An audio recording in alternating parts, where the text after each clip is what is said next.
श्रीगणेशाय नमः। गजाननं भूतगणादिसेवितं कपितजम्बूफलचारुभक्षणम् उमासुतं शोकविनाशकारकं नमामि विघ्नेश्वरपादपङ्कजम्।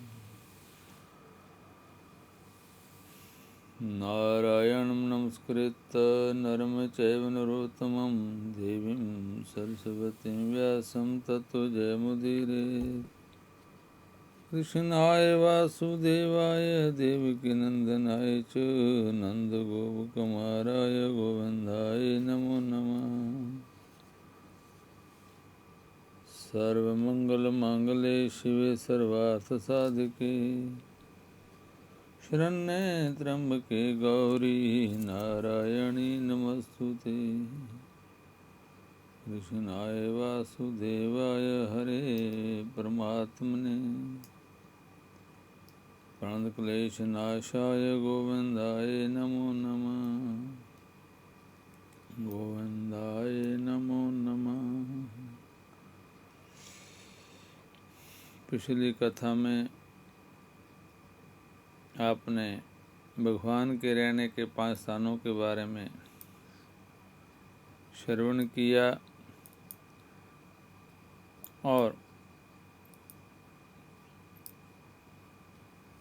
भगवान कैसे कैसे रहते हैं। माता पिता की सेवा करने से, पतिव्रता स्त्री के रहने से, जैसे जैसे भगवान को पूछते रहे तो जो नरोत्तम ब्राह्मण था वो अलग अलग जगह जाकर देख रहा था कहाँ क्या हो रहा है, कैसे कैसे उनके साथ भगवान चल रहे थे। इसीलिए भगवान के साथ रहने से सत्संग का बहुत कुछ प्रभाव पड़ा।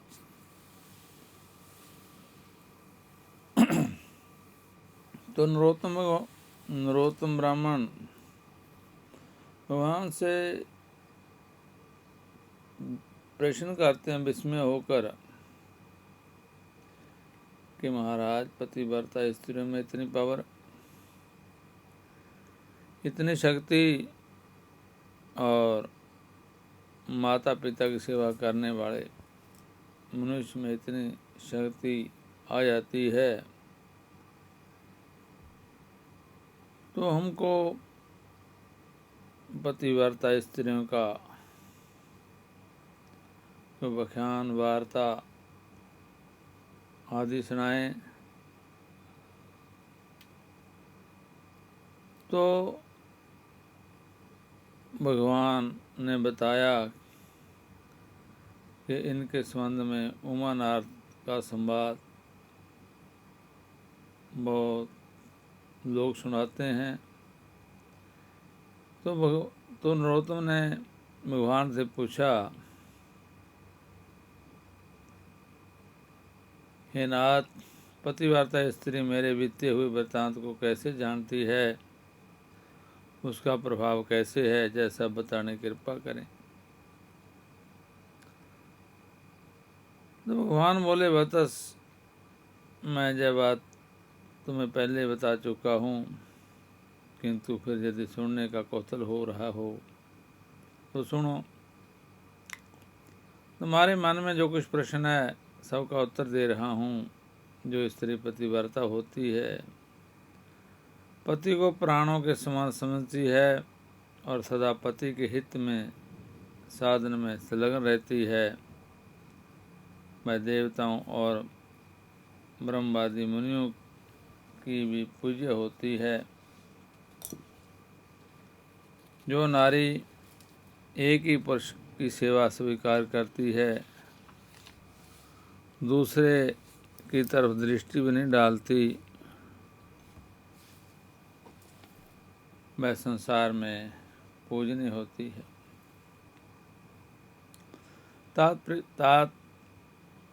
प्राचीन काल की बात है मध्य देश में एक अत्यंत शोभायमान नगरी थी। उसमें एक पतिव्रता ब्राह्मणी रहती थी। उसका नाम था शैब्या। उसका पति पूर्व जन्म के पाप से कोढ़ी हो गया था। पति के शरीर में अनेकों घाव हो गए थे जो बराबर बहते रहते थे, पर पतिव्रता स्त्री शैब्या अपने ऐसे पति की सेवा में सदा संलग्न रहती थी। पति के मन में जो जो इच्छा होती उसे वह अपनी शक्ति के अनुसार अवश्य पूर्ण करती थी। दिन प्रतिदिन देवताओं की भांति स्वामी की पूजा करती और दोष बुद्धि त्याग कर उसके प्रति विशेष स्नेह रखती थी। एक दिन उसके पति ने सड़क से जाती हुई एक परम सुंदरी वेश्या को देखा। उस पर दृष्टि पड़ते ही वह कोढ़ी अत्यंत मोह के वशीभूत हो गया। उसकी चेतना पर कामदेव ने पूरा अधिकार कर लिया। वह दीर्घ काल तक लंबी लंबी सांस खींचता रहा और अंत में बहुत उदास हो गया। उसका श्वास सुनकर पतिव्रता घर से बाहर आई और अपने पति से पूछने लगी। शैब्या बोली, नाथ, आप उदास क्यों हो गए हो? आपने लंबी सांस कैसे खींची? हे प्रभु, आपको जो प्रिय हो वह कार्य मुझे बताइए। मैं करने योग्य हो या ना हो, मैं आपके प्रिय कार्य को अवश्य पूर्ण करूंगी। एकमात्र आप ही मेरे गुरु हैं, प्रियतम हैं।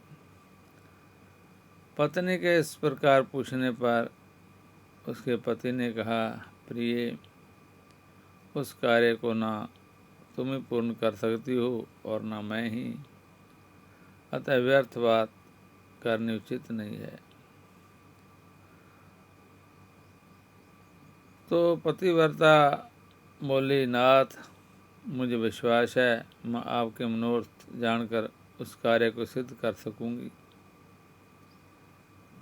आप मुझे आज्ञा दीजिए, जिस किसी उपाय हो सके मुझे आपका कार्य सिद्ध करना है। यदि आपके दुष्कर कार्य को मैं जतन करके पूर्ण कर सकूं तो इस लोक और परलोक में भी मेरा परम कल्याण होगा।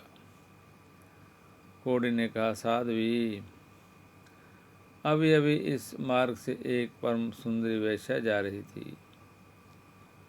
उसका शरीर सब और से मनोरम था। उसे देखकर मेरे हृदय में काम अग्नि दग्ध हो रही थी।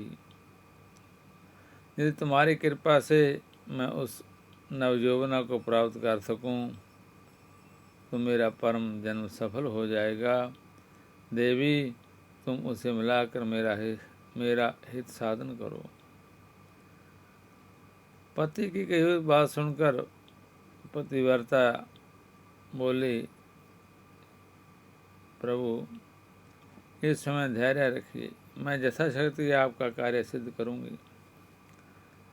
जय कहकर शैब्या पतिव्रता ने मन ही मन कुछ विचार किया और रात्रि के अंतिम भाग उषा काल में उठकर वह गोबर और झाड़ू ले तुरंत ही चल दी।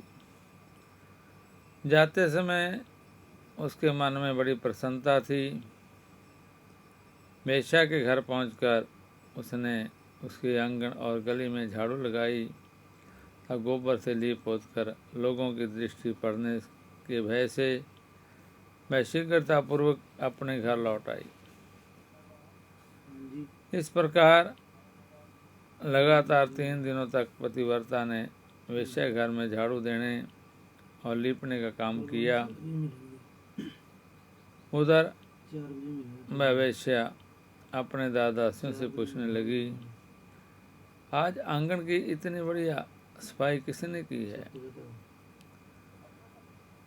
सेवकों ने परस्पर विचार करके वेश्या से कहा, भद्रे, घर की सफाई का यह काम हम लोगों ने तो नहीं किया। यह सुनकर वेश्या को बड़ा विस्मय हुआ। उसने बहुत देर तक इसके विषय में विचार किया और रात्रि बीतने पर ज्यों ही वह उठी तो उसकी दृष्टि उस पतिव्रता ब्राह्मणी पर पड़ी। वह पुनः टैल बजाने के लिए आई थी। उस समय साधु पतिव्रता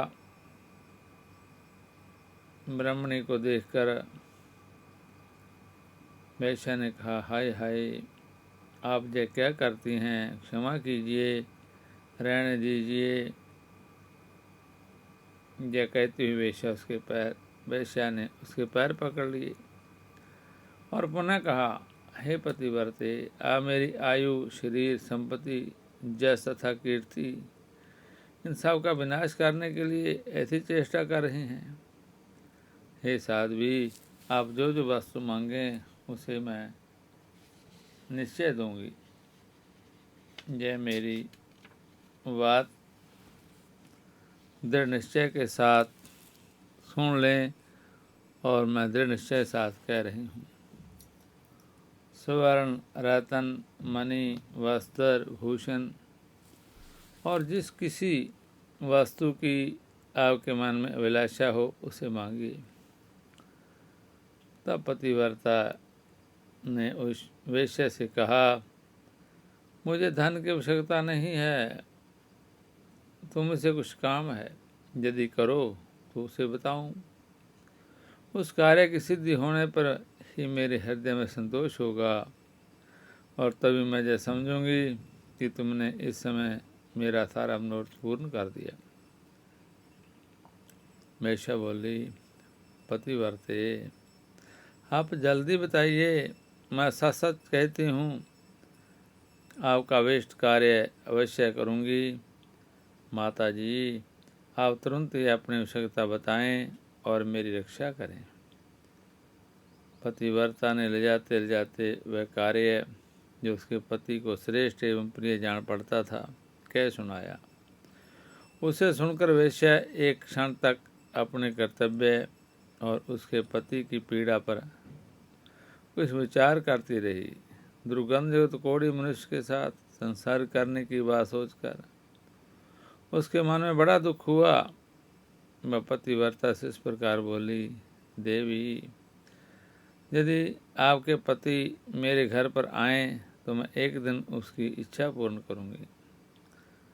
तो पतिव्रता शैब्या ने कहा, सुंदरी, मैं आज ही रात में अपने पति को लेकर तुम्हारे घर में आऊंगी और जब वह अपनी विष्ट वस्तु का भोग करके संतुष्ट हो जाएंगे तब पुनः उनको अपने घर ले जाऊंगी। तो वैश्या बोली, हे महाभागे, आप शीघ्र ही अपने घर को पधारो। तुम्हारे पति आज आधी रात के समय मेरे महल में आए। यह सुनकर वह पतिव्रता स्त्री अपने घर चली आई। वहाँ पहुँचकर उसने पति से निवेदन किया, प्रभु, आपका कार्य सफल हो गया, आज ही रात में आपको उसके घर जाना है। तो कोढ़ी ब्राह्मण बोला, देवी, मैं कैसे उसके घर जाऊंगा? मुझसे तो चला ही नहीं जाता, फिर कैसे वह कार्य सिद्ध होगा? पतिव्रता स्त्री कहने लगी, हे प्राणनाथ, मैं आपको अपनी पीठ पर बिठाकर उसके घर पहुंचाऊंगी और आपका मनोरथ सिद्ध हो जाने पर फिर उसी मार्ग से लौटा ले आऊंगी। तो ब्राह्मण ने कहा, कल्याणी, तुम्हारे करने से ही मेरा कार्य सिद्ध होगा। इस समय तुमने जो काम किया है वह दूसरी स्त्रियों के लिए दुष्कर है।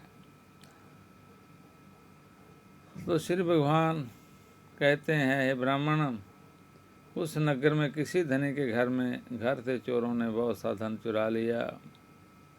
जब बात जानकर जब राजा कानों में पड़ी तो उन्होंने रात में घूमने वाले समस्त गुप्तचरों को बुलाया और कुपित होकर कहा, यदि तुम्हें जीवित रहने की इच्छा है तो आज चोर को पकड़कर मेरे हवाले करो। राजा की आज्ञा पाकर सभी गुप्तचर व्याकुल हो उठे और चोर को पकड़ने की इच्छा से चल दिए। उस नगर के पास एक घना जंगल था, जहाँ एक वृक्ष के नीचे मातेश्वी मुनिवर मांडव्य समाधि लगाए बैठे थे। वह जोगियों में प्रधान महर्षि अग्नि के समान दीप्यमान हो रहे थे। ब्रह्मा जी के समान तेजस्वी उस महामुनि को देखकर दुष्ट गुप्तचरों ने आपस में कहा, यही चोर है। यह धूर्त अद्भुत रूप बनाए हुए इस जंगल में निवास करता है। यूं कहकर उन पापियों ने मुनि श्रेष्ठ मांडव्य को बांध लिया, किंतु उन कठोर स्वभाव वाले मनुष्यों से ना तो उन्होंने कुछ कहा और ना उनकी ओर दृष्टिपात ही किया। जब गोचर उन्हें बांधकर राजा के पास ले गए तो राजा ने कहा, आज मुझे चोर मिला है। तुम लोग इसे नगर के निकटवर्ती प्रवेश द्वार के मार्ग पर ले जाओ और चोर के लिए जो नित दंड है वह इसे दो। उन्होंने मांडव्य मुनि को वहां ले जाकर मार्ग में गड़े हुए शूल पर रख दिया। वह शूल मुनि के गुदा द्वार से प्रविष्ट होकर मस्तक के पार हो गया। उसका सारा शरीर शूल से बिंध गया। इस बीच आधी रात के घोर अंधकार में जब के काश में घटाएं गिरी हुई थी, वह पतिव्रता ब्राह्मणी अपने पति को पीठ पर बिठाकर वेश्या के घर जा रही थी। मुनि के निकट होकर निकली, अतः उस कोड़ी का शरीर मांडव्य मुनि के शरीर से छू गया। कोड़ी के संसर्ग से उनकी समाधि भंग हो गई। वह कुपित होकर बोले, जिसने इस समय मुझे गाढ़ वेदना का अनुभव कराने वाली कष्टमय अवस्था में पहुंचा दिया, वह सूर्योदय होते होते भस्म हो जाए। मांडव के इतना कहते ही मैं कोड़ी पृथ्वी पर गिर पड़ा। तब पतिव्रता ने कहा, शैब्य बोली कि आज से सूर्य का उदय ही न हो। यूं कहकर वह अपने पति को घर ले गई और एक सुंदर शय पर सुला स्वयं उसे थाम कर बैठी रही। उधर मुनि श्रेष्ठ मांडव्य उस कोड़ी को शाप दे अपने भीष्ट स्थान को चले गए। इस प्रकार 3 दिन बीत गए, सूर्योदय नहीं हुआ। चराचर प्राणियों सहित समस्त लोकी व्यथित हो उठी।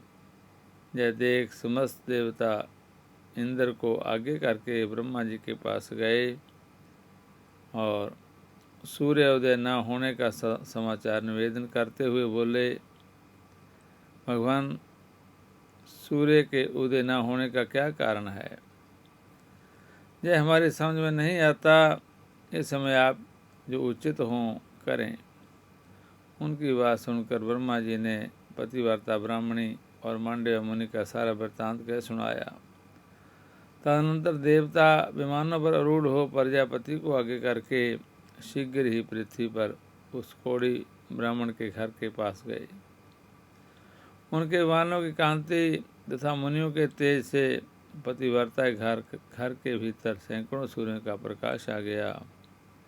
उस समय हंस के समान तेजस्वी विमानों द्वारा आए हुए देवताओं को पतिव्रता ने देखा। वह अपने पति के समीप लेटी हुई थी। ब्रह्मा जी ने उसे संबोध करके कहा, हे माता, संपूर्ण देवताओं, ब्राह्मणों और गो आदि प्राणियों की जिससे मृत्यु होने की संभावना है, ऐसा कार्य तुम्हें क्यों कर पसंद आया? सूर्योदय के विरुद्ध जो तुम्हारा क्रोध है उसे त्याग दो। तो पतिव्रता शैब्य बोली, भगवान, एकमात्र पति ही मेरे गुरु हैं। ये मेरे लिए संपूर्ण लोकों से बढ़कर हैं। सूर्योदय होते ही मुनि के शाप से इनकी मृत्यु हो जाएगी। इसी हेतु से मैंने सूर्य को शाप दिया है। क्रोध, मोह, लोभ, मात्सर्य अथवा काम के वश में होकर मैंने ऐसा नहीं किया है। तो ब्रह्मा जी ने कहा, माता, जब एक ही मृत्यु से 3 लोकों का हित हो रहा है, ऐसी दशा में तुम्हें बहुत अधिक पुण्य होगा। पतिव्रता बोली, पति का त्याग करके मुझे आपका परम कल्याण में सत्य लोक भी अच्छा नहीं लगता। तो ब्रह्मा जी ने कहा, देवी, सूर्योदय होने पर जब सारी त्रिलोकी स्वस्थ हो जाएगी, तब तुम्हारे पति के भस्म हो जाने पर भी मैं तुम्हारा कल्याण साधन करूँगा। हम लोगों के आशीर्वाद से जय कोटि ब्राह्मण कामदेव के समान सुंदर हो जाएगा। ब्रह्मा जी के यूँ कहने पर उस सती ने क्षण भर कुछ विचार किया। उसके बाद हाँ कहकर उसने स्वीकृति दे दी। फिर तो तत्काल सूर्योदय हुआ और मुनि के शाप से पीड़ित ब्राह्मण राग का ढेर हो गया। फिर उस राग से कामदेव के समान सुंदर रूप धारण किए वह ब्राह्मण प्रकट हुआ। यह देखकर समस्त पूर्ववासी बड़े विषयों में पड़े। देवता प्रसन्न हो गए, सब लोगों का चित्त पूर्ण स्वस्थ हुआ। उस समय स्वर्गलोक से सूर्य के समान तेजस्वी एक विमान आया और वह साध्वी अपने पति के साथ उस पर बैठकर देवताओं के साथ स्वर्ग को चली गई। शुभा भी ऐसी ही पतिव्रता है, इसलिए वह मेरे समान है। उसे सततव के प्रभाव से ही वह भूत भविष्य और वर्तमान तीनों लोक कालों की बात जानती है। जो मनुष्य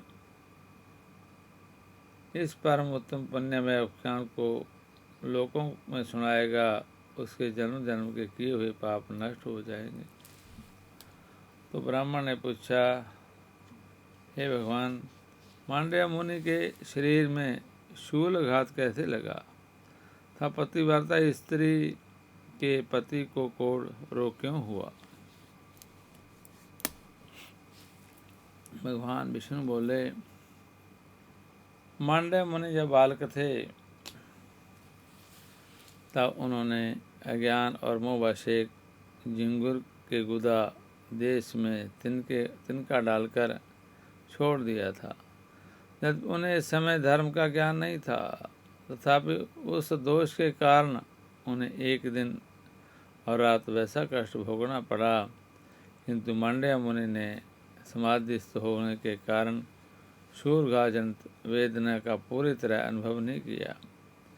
इस प्रकार पतिव्रता के पति ने भी पूर्व जन्म में एक कोढ़ी ब्राह्मण का वध किया था। इसी से उसके शरीर में दुर्गंधयुक्त कोढ़ का रोग उत्पन्न हो गया था। किंतु उसने ब्राह्मण को 4 गौदान और 3 कन्यादान किए थे। इसी से उसकी स्त्री पतिव्रता हुई। उस पत्नी के कारण ही वह मेरी समता को प्राप्त हुआ। नरोत्तम ब्राह्मण जी पूछने लगे, हे नाथ, यदि पतिव्रता का ऐसा महत्व है तो जिस पुरुष की भी स्त्री व्यभिचारिणी न हो उसे स्वर्ग की प्राप्ति निश्चित है। सती स्त्री से सबका कल्याण होना चाहिए। तो भगवान भी बोले, ठीक है, संसार में कुछ स्त्रियाँ ऐसी उल्टा होती हैं जो सर्वसमर्पण करके करने वाले पुरुष के प्रतिकूल आचरण करती हैं। उसने जो उनमें जो सर्वथा आरक्षणीय हो, जिसकी दुराचार से रक्षा करना संभव हो, ऐसी स्त्री को तो मन में भी स्वीकार नहीं करना चाहिए। जो नारी काम के वशीभूत हो जाती है, वह निर्धन, क्रूप, गुणहीन तथा नीच कुल के नौकर पुरुष को भी स्वीकार कर लेती है। मृत्यु तक से संबंध जोड़ने में उसे हिचक नहीं होती। वह गुणवान, कुलीन, अत्यंत धनी, सुंदर और अरति में कुशल पति का भी परित्याग करके नीच पुरुष का सेवन करती है। विप्रवर, इस विषय में उमा नार समाध ही दृष्टांत है, क्योंकि नारद जी स्त्रियों की बहुत सी चेष्टा जानते हैं। नारद मुनि स्वभाव से इस संसार की प्रत्येक बात जानने की इच्छा रखते हैं। एक बार वह अपने मन में कुछ सोच विचार कर पर्वतों में उत्तम कैलाशगिरी पर गए। वहाँ उन महात्मा मुनि ने पार्वती जी को प्रणाम करके पूछा, हे देवी, मैं कामनियों की कुछ चेष्टा जानना चाहता हूँ। मैं इस विषय में बिल्कुल अनजान हूँ और विनीत भाव से प्रश्न कर रहा हूँ, अतः आप मुझे यह बात बताइए। तो पार्वती देवी जी कहने लगे, हे नारद, युवती स्त्रियों का चित्त सदा पुरुषों में ही लगा रहता है, इसमें तन कोई संदेह नहीं है। नारी घी के भरे हुए घड़े के समान है और पुरुष देखते हुए अंगारे के समान, इसलिए घी और अग्नि को एक स्थान पर नहीं रखना चाहिए। पद्म पुराण में पार्वती जी कहते हैं, घृत कुम समा नारी तव अंगार सम पुमान तस्माद घृतन च वहनी च हृक स्थाने न धारेत। जैसे मत वाले हाथी को महावत अंकुश और मुगदर की सहायता से अपने वश में करता है, उसी प्रकार स्त्रियों का रक्षक उन्हें दंड बल से ही काबू में रख सकता है। बचपन में पिता, युवानी में पति और बुढ़ापे में पुत्र नारी की रक्षा करता है। उसे कभी स्वतंत्रता नहीं देनी चाहिए। सुंदरी स्त्री को यदि उसकी इच्छा के अनुसार स्वतंत्र छोड़ दिया जाए तो परपुरुष की प्रार्थना से अधीर होकर वह उसके आदेश के अनुसार व्यभिचार में प्रवृत्त हो जाती है। जैसे तैयार की हुई रसोई पर दृष्टि न रखने से उस पर कौवे और कुत्ते अधिकार जमा लेते हैं, उसी प्रकार युवती नारी स्वच्छंद होने पर व्यभिचारिणी हो जाती है। फिर उस उल्टा के संसर्ग से सारा कुल दूषित हो जाता है। प्राय भी से उत्पन्न होने वाले मनुष्य वर्णशंकर कहलाते हैं। सदाचारणी स्त्री पितृकुल और पति कुल दोनों कुलों का समान बढ़ाती हुई कायम रखती है। साध्वी नारी अपने कुल का उद्धार करती और दुराचारणी उसे नरक में गिराती है। कहते हैं, संसार में स्त्री के ही अधीन स्वर्ग, कुल, कलंक, जस बजस, पुत्र पुत्री और मित्र आदि की स्थिति है। इसलिए विद्वान पुरुष संतान की इच्छा से विवाह करें। जो पापी पुरुष मोहवश किसी साध्वी स्त्री को दूषित करके छोड़ देता है, उस स्त्री की हत्या का पाप भोगता हुआ नरक में गिरता है। जो पराई स्त्री के साथ बलात्कार करता अथवा उसे धन का लालच देकर फंसाता है, वह संसार में स्त्री हत्यारा कहलाता है और मरने के बाद घोर नरक में पड़ता है। पराई स्त्री का अपहरण करके मनुष्य चंडाल कुल में जन्म लेता है। उसी प्रकार पति के साथ वंचना करने वाली स्त्री चिरकाल तक नरक भोगकर कौवे की योनि में जन्म लेती है और चिष्ट एवं दुर्गंध युक्त पदार्थ खा कर जीवन बिताती है। तदनंतर मनुष्य योनि में जन्म लेकर विधवा होती है। जो माता, गुरुपत्नी, ब्राह्मणी, राजा की रानी या दूसरी किसी प्रभु पत्नी के साथ समागम करता है, वह अक्षय नरक में गिरता है। बहन, भांजे की स्त्री, बेटी, बेटे की बहू, चाची, मामी, बुआ, थमौसी आदि अन्य स्त्रियों के साथ समागम करने पर भी कभी नरक से उद्धार नहीं होता। यही नहीं, उसे ब्रह्म हत्या का पाप भी लगता है तथा वह अंधा, गूंगा और बहरा होकर निरंतर नीचे गिरता जाता है। उस अधा पतन से उसका कभी बचाव नहीं हो सकता। ऐसी बात सुनकर तो ब्रह्मा ने पूछा, भगवान, ऐसा पाप करके मनुष्य का उससे किस प्रकार उद्धार होता है? तो श्री भगवान ने कहा, ऊपर जो स्त्रियों के समागम करने वाला पुरुष लोहे की स्त्री प्रतिमा बनवाकर उसे आग में खूब तपाए, फिर उसका गाढ़ आलिंगन करके प्राण त्याग दे और शुद्ध होकर परलोक की यात्रा करें। जो मनुष्य गृहस्थ आश्रम का परित्याग करके मुझ में मन लगाता है और प्रतिदिन मेरे गोविंद गोविंद नाम का स्मरण करता है, उसके सब पापों का नाश हो जाता है। उसके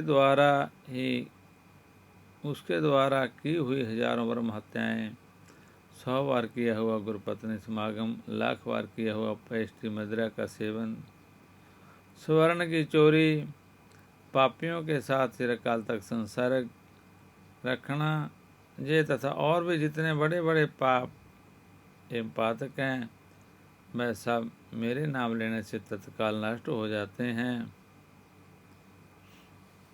ठीक उसी तरह जैसे अग्नि के पास पहुंचने पर रुई के ढेर जल जाते हैं, अतः मनुष्य को उचित है कि वह मेरे गोविंद नाम का स्मरण करके पवित्र हो जाए। परंतु जो नाम के भरोसे पाप करता है, नाम उसकी रक्षा कभी नहीं करता। अथवा जो प्रतिदिन मुझ गोविंद का कीर्तन और पूजन करते हुए गृहस्थाश्रम में निवास करता है, वह पापों से तर जाता है। अर्थात गंगा के रमणीय तट पर चंद्र ग्रहण की मंगलमयी वेला में करोड़ों को दान करने से मनुष्य को जो फल मिलता है, उससे हजारों गुना अधिक फल गोविंद का कीर्तन करने से प्राप्त होता है। कीर्तन करने वाला मनुष्य मेरे वैकुंठ धाम में सदा निवास करता है, ऐसा पद पुराण में आया है। जो वह गृह आश्रम त्यक्त्वा मजतो जयते नरा नित्यम समर्ति गोविंद सर पावक्षो भवेत्। तत्फलम समापनोषि सहस्रमुचादिकं च गोविंद कीर्तने तथा मातपुरे चाक्षम बसेत। प्राणों में मेरी कथा सुनने से मानव मेरी समानता प्राप्त करता है। जो प्राण कथा सुनाता है उसे मेरा स्वज्य प्राप्त होता है। अतः प्रतिदिन पुराण का श्रवण करना चाहिए। पुराण धर्मों का संग्रह है। हे भी परिवार, अब मैं सती स्त्रियों में जो अत्यंत उत्कृष्ट गुण होते हैं उनका वर्णन करता हूँ। सती स्त्री का वंश शुद्ध होता है, वह वहाँ सदा लक्ष्मी निवास करती है। सती के पितृकुल और पति कुल दोनों कुलों को उसके स्वामी को भी स्वर्गलोक की प्राप्ति होती है। जो स्त्रियां अपने जीवन का पूर्व काल पुण्य पाप मिश्रित कर्मों में व्यतीत करके पीछे भी पतिव्रता होती हैं, उसे भी मेरे लोक की प्राप्ति हो जाती है। जो स्त्री अपने स्वामी का अनुगमन करती है, वह शराबी, ब्रह्मत्यारे तथा सब प्रकार के पापों से लदे हुए पति को भी पाप मुक्त करके अपने साथ स्वर्ग ले जाती है। जो मरे हुए पति के पीछे प्राण त्याग करके जाती है, उसे स्वर्ग की प्राप्ति निश्चित है। जो नारी पति का अनुगमन करती है, वह मनुष्यों के शरीर में जितनी 3.5 करोड़ रोम होते हैं, उतने वर्षों तक स्वर्गलोक में निवास करती हैं। यदि पति की मृत्यु कहीं दूर हो जाए, उसका कोई चिन्ह पाकर जो स्त्री चिता की अग्नि में प्राण त्याग करती है, वह अपने पति का पाप से उद्धार कर देती है। जो स्त्री पतिव्रता होती है, उसे चाहिए कि यदि पति की मृत्यु प्रदेश में हो जाए तो उसका कोई चिन्ह प्राप्त करे और उसे ले अग्नि में शयन करके स्वर्गलोक की यात्रा करे। यदि ब्राह्मण जाति की स्त्री मरे हुए पति के साथ चिताग्नि में प्रवेश करे तो उसे आत्मघात का दोष लगता है, जिससे ना तो वह अपने को और ना अपने पति को ही स्वर्ग में पहुंचा पाती है। इसलिए ब्राह्मण जाति की स्त्री अपने मरे हुए पति के साथ जलकर ना मरे, जय ब्रह्मा जी की आज्ञा है। ब्राह्मणी विधवा को वैध व्रत का आचरण करना चाहिए जो विधवा काशी का व्रत नहीं रखती वह दूसरे जन्म में विधवा ही होती है तथा प्रत्येक जन्म में दुर्भाग्य से पीड़ित रहती है। मछली मांस खाने और व्रत न करने से वह चिरकाल तक नरक में रहकर फिर कुत्ते की योनि में जन्म लेती है। जो कुल नाशनी विधवा दुराचारणी होकर मैथुन कराती है वह नरक यातना भोगने के पश्चात 10 जन्मों तक गीदनी होती है। फिर 2 जन्मों तक लोमड़ी होकर पीछे मनुष्य योनि में जन्म लेती है। उसमें भी बाल विधवा होकर दासी भाव को प्राप्त होती है। तो नरोत्तम ब्राह्मण ने कहा, हे भगवान, यदि आपका मुझ पर अनुग्रह है तो कन्यादान के फल का वर्णन कीजिए, साथ ही उसकी यथार्थ विधि भी बताइए। श्री भगवान बोले, ब्राह्मण, रूपवान, गुणवान, कुलीन, तरुण, समृद्धिशाली और धन धान्य से संपन्न वर को कन्यादान करने का जो फल होता है उसे श्रवण करो। जो मनुष्य भूषणों से युक्त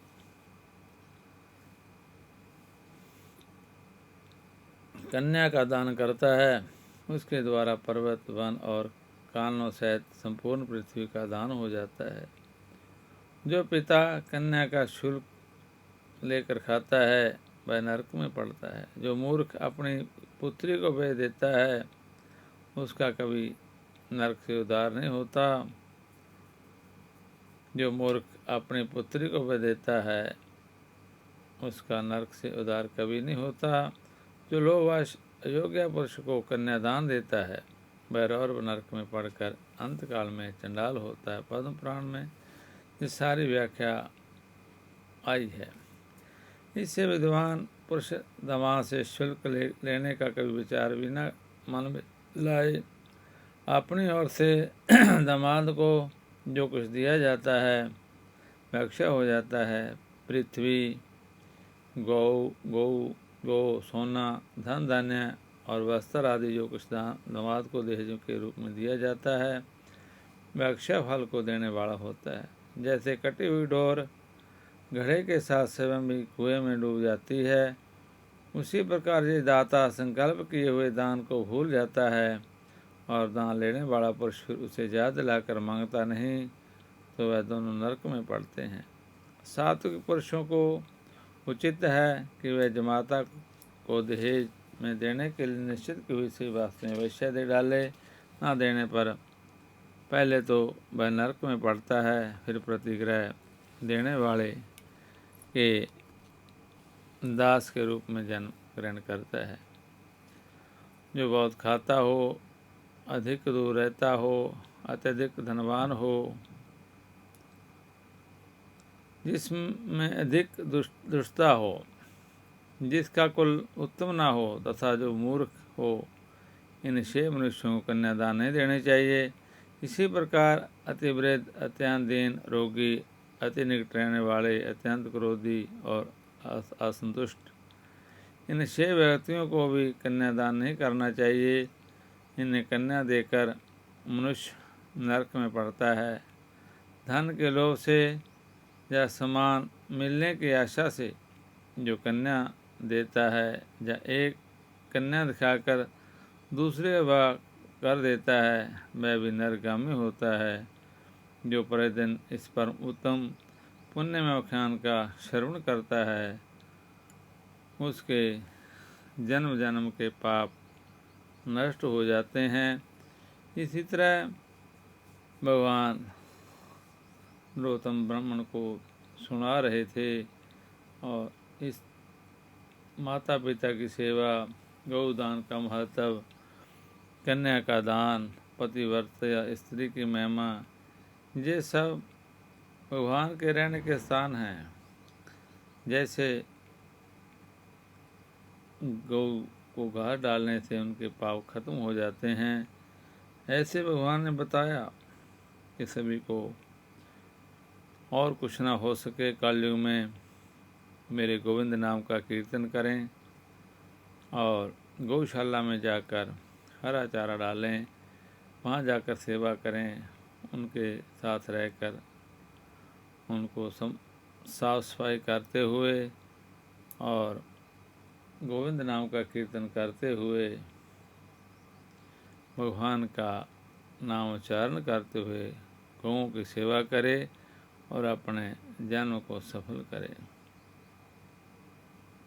जय गौ माता जय गोपाल, जय जय जय श्री दीन दयाल। जय गौ माता जय गोपाल, जय जय जय श्री दीन दयाल। जय गौ माता जय गोपाल, जय जय जय श्री दीन दयाल। जय गौ माता जय गोपाल, जय जय जय श्री दीन दयाल।